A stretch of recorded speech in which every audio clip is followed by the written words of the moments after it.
Guys, we just started a couple weeks ago. We kicked off a new series called Do You Even Lift? And no, if this is your first time, this is not a sermon series that's going to lead to like 21-day fitness challenge. Okay, we're not going to start, hey, TGC CrossFit on Friday nights. We're not going to do that. We're not going to do a 5K obstacle course at some point. Hey, maybe that sounds like fun. Yeah, I know. I don't know why I'm talking. I think I'm like disappointing half of you guys now. And so, but the whole point of this question is a meme that is out in our culture, and it's an insult, really. If somebody ever tells you, bro, do you even lift? They're mocking you, just so you know. It's a mocking statement saying that, bro, you're just weak. It's another way of saying like you're weak or you don't know what you're doing. You don't know about fitness or whatnot. Do you even lift is a mocking statement. But we are not asking it in a mocking way. I'm asking it in an inspirational way. And the way I'm asking it is this. Do you lift the name of the Lord? That's the question that we're asking throughout this series. Do you lift the name of the Lord? And that phrase, lift the name of the Lord, it's in our Bible. It's in many different ways. It's an expression that maybe we sang it today, that he's lifted up. And what does that mean? To lift up the name of the Lord, for God to be lifted up, for you to do that, means that God is important in your life. You are elevating him into a very important status. And hopefully the idea is that we lift him above all things, meaning that he is the most important person in our lives. To lift him up, I'll say another way. To lift him up is to value him so much. It's another way of saying it is to know God and to make him known. To lift him up is like, guys, if something just happened, like I just did a minute ago with these lifesavers, I lifted something up high because I wanted your attention on something. So to lift the name of the Lord is to lift him up, is to know him, is to enjoy God, but it's also to lift him up, to show others who he is. That's what it is, to lift the name of the Lord. And another way to lift the name of the Lord, another phrase, is to magnify. Okay, we actually read a Bible verse last week that David said, let's magnify the Lord and lift him up. Well, what does that mean? It means the same thing, okay? It means the same thing, but to magnify and to lift is a specific way, but we don't magnify God with this, okay? You all use a magnifying glass or a microscope. What do microscopes and magnifying glasses do? They make small things look bigger than what they are, right? That's what this is for. We use microscopes and magnifying glasses to make small things bigger than what they are. Now, the thing is, to be able to lift up the Lord and to magnify God, we cannot magnify the things of this world. When we look at the pleasures of this world, and when we magnify the pleasures of this world, we make them bigger than what they are, and then we wonder why I'm not satisfied. When I thought that this was it. But see, we made it a bigger deal than what it really was. And then there's a lot of times we may magnify our problems. You know it, we do it. We magnify our problems and we see, wow, look at the situation. Yeah, it might be big, but when we magnify our problems, we make the problems bigger than what they are a lot of times. We make a bigger deal. And then it's harder to overcome, and then another one is sometimes our pitfalls. When we get into a circumstance, a problem, and we like a pitfall like that, and we magnify the pitfall, we say, man, I can't get out of this. I can't overcome this. See, that is not lifting up and magnifying this world. We cannot magnify the things of this world while simultaneously magnifying this God who is out of this world. Amazing. So we don't magnify God with this. We don't make small things look bigger than what they are. We magnify God like this with a telescope. What does a telescope do? A telescope doesn't make small things bigger than what they are. A telescope, when we magnify things with a telescope helps us to see big things for how big they really are, right? That's what a telescope does. A telescope helps to bring big things that are far away into a better perspective. So when you look at the stars and you look at the moon, all these amazing things, when you magnify it with this, can I magnify the moon with this? I was like, no, that doesn't work. That doesn't work. It's a different perspective. But when we use this, we see it for how big it truly is. And when we lift up the name of the Lord, guys, this is what we're doing. When you lift him up, you are also simultaneously looking at, and a big God becomes even bigger in perspective. And then your pleasures of this world and the problems and the pitfalls, don't seem that big of a deal because you see a God who's bigger. You see a God who's better when you magnify him. And when you lift up, again, notice even the position of the magnifying, of the telescope. Where is it elevated to? Up. Not a microscope and a magnifying glass is usually pointed down. But when we magnify the Lord, when we lift up our eyes, when we lift him up, we see a big God for how big he truly is. And the more we do it, the closer he gets. And the more we magnify him, the more his work is magnified in your life, guys. It's as simple as that. The more you magnify God, the more his work is magnified in you. And so what we're doing with this series, Do You Even Lift? We're looking at the life of this guy named Samson. All right, so you can kind of now see the correlation between the muscles and the guy doing weights and Samson, because Samson in the Bible is considered the strongest guy to had ever existed, who had ever lived. And so we're looking at his focus and his life because he is a model of what lifting the name of the Lord looks like. And when you do lift up the name of the Lord, how God works, but also the opposite example. When you fail to lift the name of the Lord, what happens? He is the example of both. And so a couple weeks ago we started and we kind of mentioned his pre-birth prophecy. This angel comes to mom and dad and says, hey, mom and dad, you haven't had a baby yet. Well, guess what? We are promising that, the people of Israel at this point were enslaved. They had been making poor choices. They had said, God, we don't need you. We can live life. We can make better decisions on our own. They got into problems because of their poor decisions and poor choices, and they found themselves a slave. And it was a cycle that God would free them, and then they would sin, and then they would be enslaved. And then they would be saved, and then they would sin, and they would be enslaved, and God would then have to save them. Finally, they got to a point that they just gave up. And then just said, I guess we're just here. Might as well be slaves and get comfortable because this is what we're used to. And God sends a boy, a baby named Samson. And he says, he is going to begin to deliver my people. And the father asked him a very important question, guys. He asked him, what is his mission in life? And what is his manner of life? Not only what is he supposed to do one day, but what is he supposed to do today, every single day, that's going to help him to fulfill that mission. And guys, I know that's what we focused on a couple weeks ago, which is sometimes the big things in life.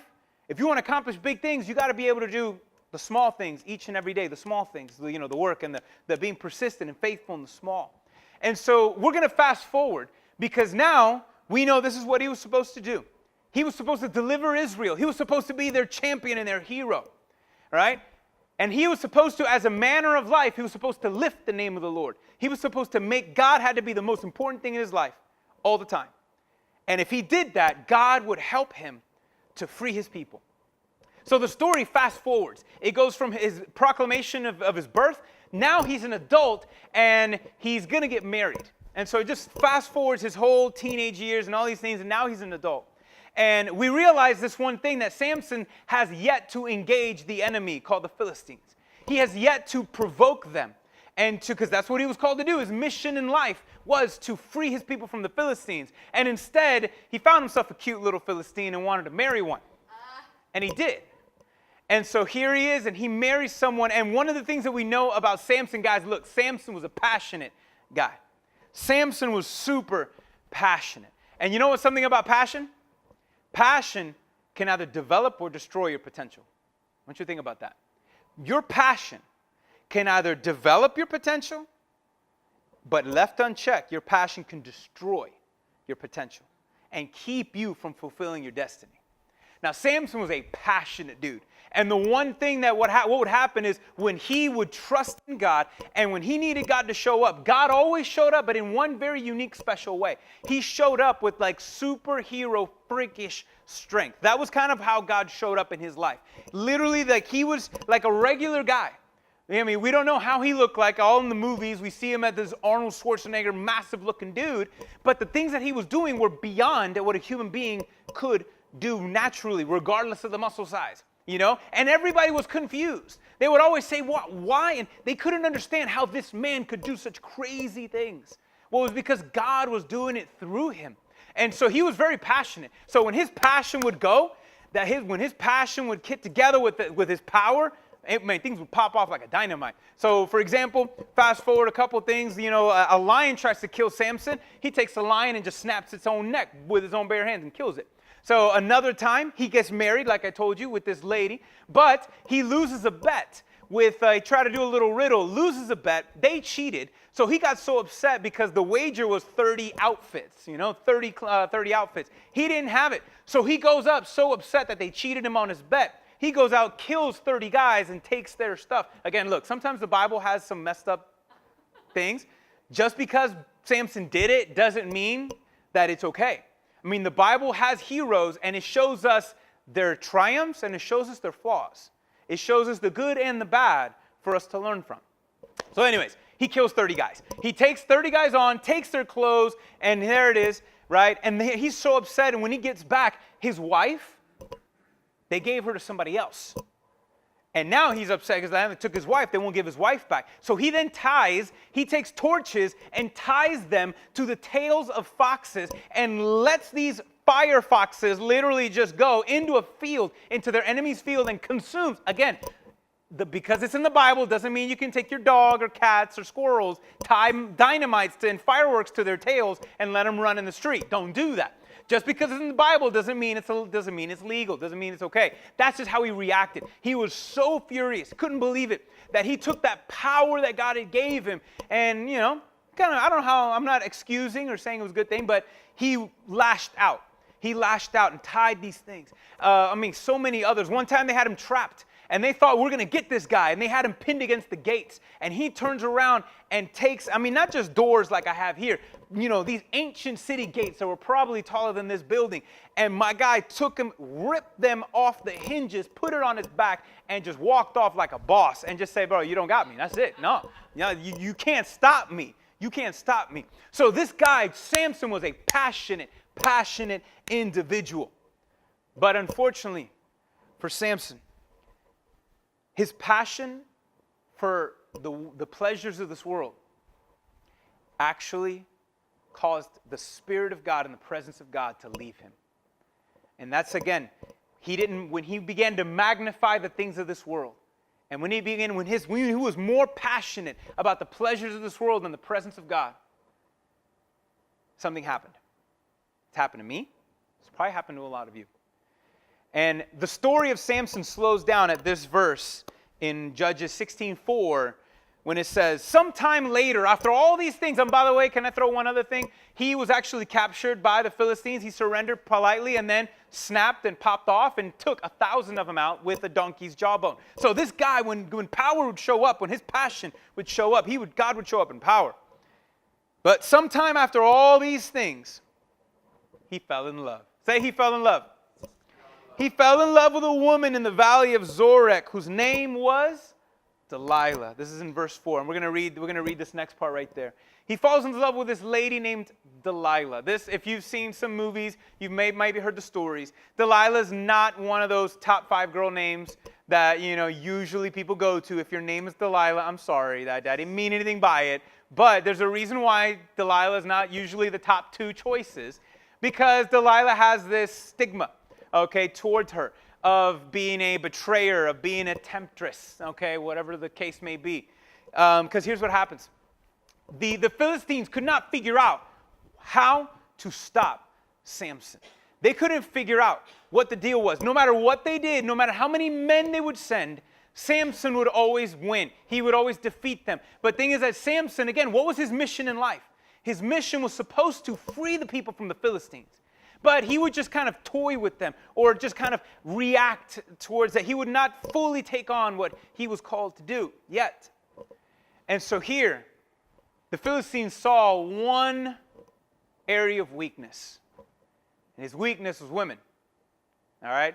He, being a man of God, he did some very not man of God things and sleeping with prostitutes and stuff like that.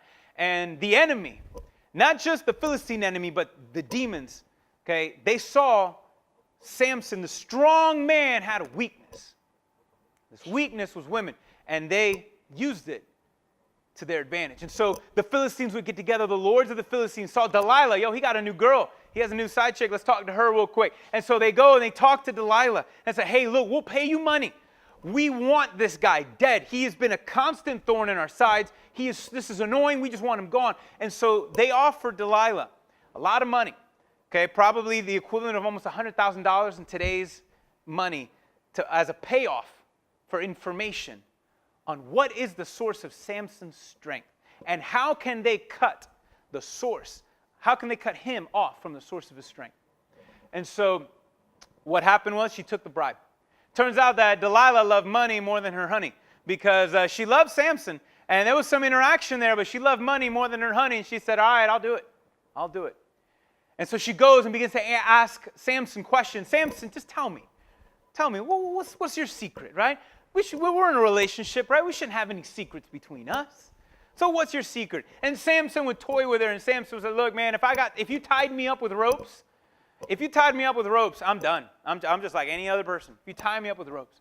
So she ties him up and says that the Philistines are at the door about to take him out. He stands up and pops those like if they were wet spaghetti noodles. Like nothing, just popped off like that. And so Delilah was like, you're a liar. You lied to me. And then was like, no, baby, not like that, baby. Come on, baby. And so, then it was like this back and forth. So she was like, no, look, okay, fine. If you tie me up with brand new ropes, not just these cheap stuff, a brand new, go to Home Depot, get yourself some brand new ropes, unused, tie me up with that, and before you realize it, hey, I'm done. I can't do it. He falls asleep. Must be a heavy sleeper, or I think she just drugged this dude up, whatever. And so he goes, she ties him up again with brand new ropes. Says, hey, the Philistines are here. He gets up and just snaps free again, like if there was just a thin piece of yarn, like nothing. And now she's getting, okay, fellas, if you lie to your woman once, I'm pretty sure you're gonna have hell to pay.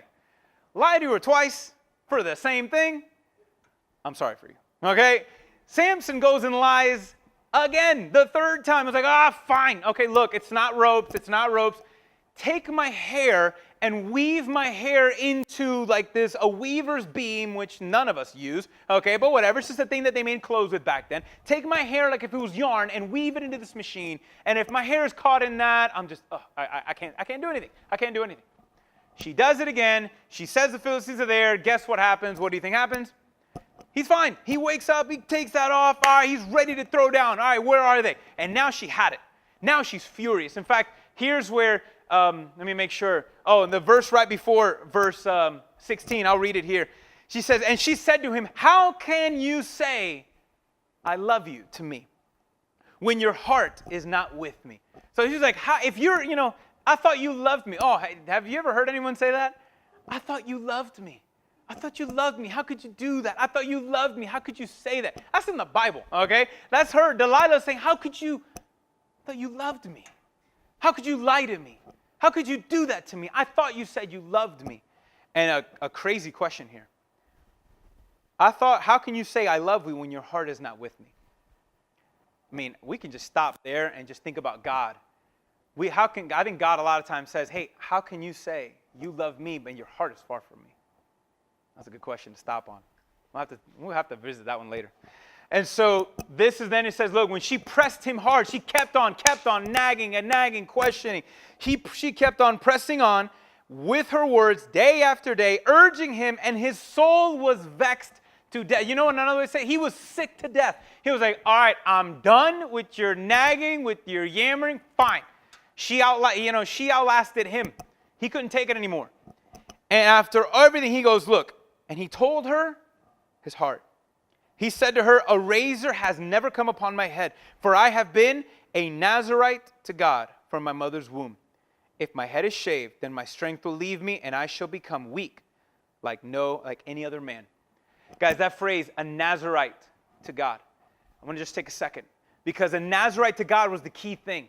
This is something that people didn't know. And see, a Nazirite was just someone that was going to say, look, I live my life dedicated to God. And this was something that people did in a temporary, like for a few months or for a year or so. Samson was unique in that he was dedicated for his entire life. This was not optional. He was recruited into this. And so there was 3 rules for a Nazirite. And these 3 rules were nothing but a constant reminder that you serve God, that God is your number one focus. So the things that he couldn't do was drink alcohol, cut his hair, which he just said, or touch dead things. All right? Now, not that those 3 things are evil. Not that if you got a fade, you're not a super Christian, okay? That's not that like that. The thing was that those 3 rules were a daily reminder that anytime he wanted to drink something, touch something, or cut his hair, anytime, oh, look, half off at the barber, okay, whatever it is, no matter what, those 3 things were a constant reminder. My manner of life is supposed to lift the name of the Lord. And I have a mission. Those 3, every time his hair would flop in the wind, anytime he would run his fingers through his hair, every time his hair would get caught in, girls, have you ever, remember in school, I would see the girls do it all the time. Their hair would get caught in that little knot, in that little thing, right? And the little bolt on the chair, right? I've seen it all the time. I mean, I'll pull up and I'll see like a bunch of just hairs just sitting there. I was like, this is gross. Oh my gosh. And so every time his hair would get caught on something, every time it was a reminder, I'm supposed to live for God, not for me. That's what that was. It was a constant daily reminder. He was a Nazarite to God. He had three manners, 3 commitments that he had before God to be. And if he did, God would show up. Well, by now, guys, I kind of fast forward a lot. But by now, 2 out of the 3, he's already broken, we think. The first one, when he was at his wedding, the Bible says that he attended a drinking party. Now, we don't know that he drunk, but the chances are it's almost likely that he did. And he broke his first vow around that time. Plus, I told you, he killed a lion. Well, at one point, he goes and he's passing by the same spot, and there's that dead lion that has decomposed, but a beehive has been, collected inside this dead lion. He goes in, sticks his arm into a dead lion, and pulls out honey. And so now he's broken 2 out of the 3 vows. The last one that he has is his hair. Now, one thing that I love, what does this tell me about God? He's broken 2 out of the 3 vows, and God has still shown up in power. That's God's grace. That's God's love. That even though he hasn't been perfect and hasn't been super faithful, God has still been faithful. But the thing is that, Samson knew, he believed that God was going to be faithful to his word. And he says, when you need me, I will show up with strength. He knew and believed that God would be faithful. The problem was Samson didn't hold himself to the same standard. He believed that God was faithful and believed that God would be faithful to him. He wasn't as passionate and determined about being as faithful to God. So here he breaks his final vow. He surrenders the last piece of information. He goes to sleep. Delilah cuts his hair. The Philistines show up. And this time, God didn't show up. God didn't save him. He abandoned him. In fact, that phrase, a Nazarite to God, I highlighted God for a reason, guys, because the Hebrew word that he used there, God, is the word Elohim. Elohim is the most generic word for the word God that exists in Hebrew. So when he says he's a Nazarite to God, that phrase that he just says Elohim, the most generic impersonal name, can already give a hint that Samson has fallen before this moment.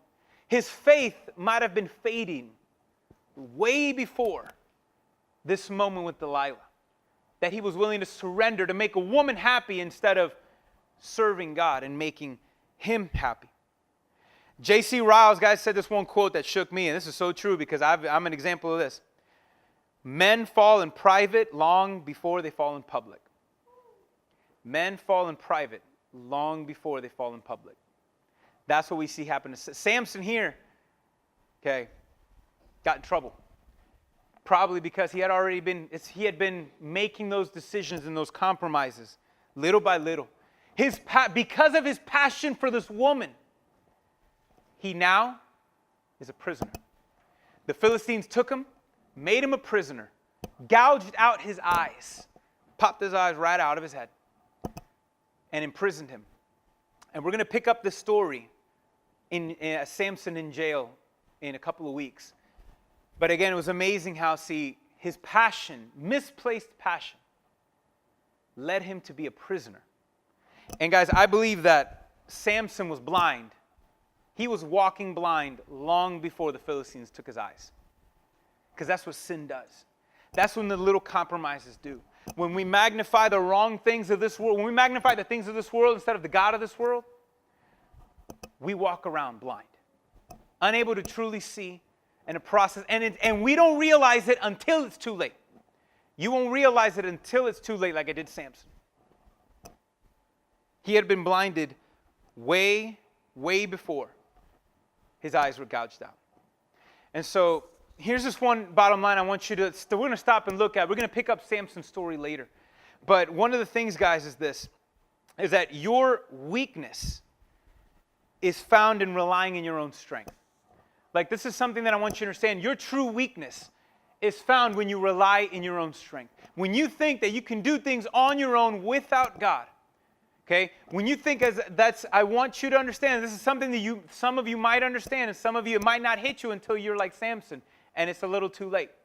But your weakness, your and mine, our weakness is trusting in our own strength.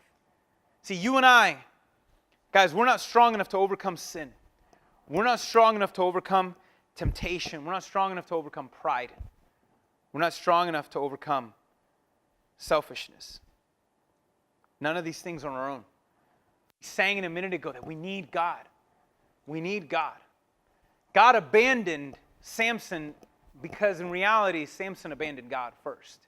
And Samson thought, and he forgot what the true source of his strength was. Guys, the source of his strength was not his hair. The source of his strength was not found in his Goldilocks or whatever it was. It wasn't there. His source of his strength was God. And the fact that he kept on compromising his commitments showed where his heart was. And guys, look, we have an enemy that desires to do the same thing to you and I. We have an enemy that desires to get us passionate about the wrong things. So instead of developing our God potential, it destroys us. And the things that we love, and I've heard it say this one thing, oh my gosh, I'm glad I remember this quote. I don't know who said it, but it said, the sin that initially attracts you eventually will attack you. The sin that initially attracts you eventually will attack you. That's what happened to Samson. The sin of what it was, oh, okay, well, I can do this. Hey, I had some drinks and God still shows up. So maybe I'm fine. Maybe that wasn't that bad of a deal. Hey, I touched a dead animal, but God has still shown up in my life. So maybe I'm good. Maybe I can do that. And he kept on compromising. But see, guys, Samson's demise was in his compromise. Because there he goes. And the last one was like, well, you know what, whatever. I've touched dead things and God still shows up. I've had alcohol, I've had something, God still shows up. Well, whatever. If I cut my hair, I cut my hair. Maybe God will still show up. But one too many. And now you would ask, well, God, why would God allow that to happen? Why would God allow that to happen? Guys, God allowed that to happen to Samson because he loves Samson. Guys, I found myself in a very similar scenario at 16, 17, just like Samson. I was compromising little things. Saying, oh, hey, I can serve God, and God would show up in my life, and God would use me in great ways, and things were going awesome, and God would show up, speak to me. Then I started compromising a little bit in private. I'm like, well, man, I can watch this. And then I would still show up the next day, a Saturday night, wouldn't spend it watching the best things, and then have to lead worship Sunday morning. And Sunday morning, I would regret it, felt guilty, asked God for forgiveness. God would forgive me. And some of the best times I led worship was usually on a Sunday morning. My best Sunday mornings were on my worst Saturday nights because I was like so wrecked that I was worshiping God out of pure repentance, and God showed up. But because he kept on showing up, I didn't learn from my mistakes, and I'd still compromise here. And I'd compromise here. And this one thing I knew was wrong, but I still did it anyways. And then, well, God's still showing up in my life. He still speaks, so I compromised again. Till the point that I compromised one too many. And see, God, guys, listen, part of my story is for God to get to me, he had to go through me. That wasn't fun. To get to me, because where I was heading and the path that I was heading was not heaven. I thought I was truly saved and I was playing games. Until I realized, he got through me. To get to me, he literally had to go through me. And for the first time, as a 17-year-old, I felt the weight of chains, of hell's chains that were pulling me, dragging me slowly. That was the first time I felt it. What I thought I didn't know what that was, and that's when I realized the first time that this was the chains of my sin that are drawing me to hell. And things got real quick. And that's when God showed up. But guys, see, he had to do it to Samson. To get to him, he had to go through him. And he had to allow, so again, it was Samson's choices and Samson's decisions. But with us, guys, the one thing I want you to realize is this. See, Samson eventually learned, and you're going to see this, that he learned this one truth. Do I have 2 Corinthians 12? Can we put that up? We're going to end here. Because Samson learned eventually what I learned, eventually what Paul talked about years later, when he says this, my God told me that my grace is sufficient for you. For my power is made perfect in weakness. And so Paul says, I boast all the more gladly of my weaknesses, so that the power of Christ may rest upon me. For the sake of Christ, then I am content with weakness, insults, hardships, persecution, and calamities. For when I am weak, I am strong. Samson realized that day when he lost his strength that his true strength was in his God. And Paul, years later, learned the same thing with all the stuff he was going through. He would say, guys, my God told me I am enough.